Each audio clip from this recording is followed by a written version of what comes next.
En France, l'immigration n'a jamais été vue comme quelque chose de positif, mais toujours négatif, problème, etc. L'immigration, c'est jamais quelque chose de facile. Les gens qui quittent leur pays, leur famille, c'est toujours par la nécessité. Ils sont poussés par la nécessité, nécessité économique ou politique, parce qu'ils sont persécutés, etc.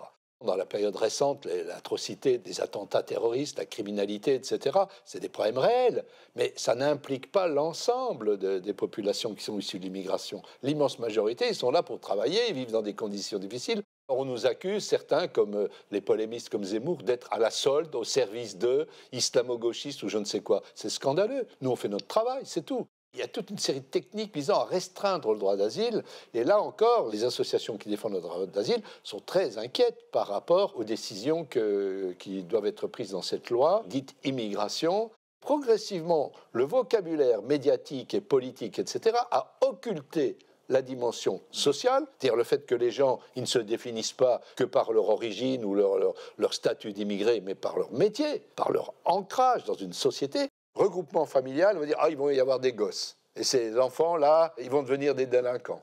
Vous voyez, il y a cette vision-là des choses qui est tout à fait scandaleuse. Je veux dire, cette espèce de suspicion qui est mise d'emblée sur les personnes. Il ne faudrait pas croire non plus qu'aujourd'hui, la France serait encore un grand pays d'immigration. Ce n'est plus vrai. Et ce que tout le monde sait aussi, et les économistes l'ont montré, c'est que la France aura encore besoin de l'immigration.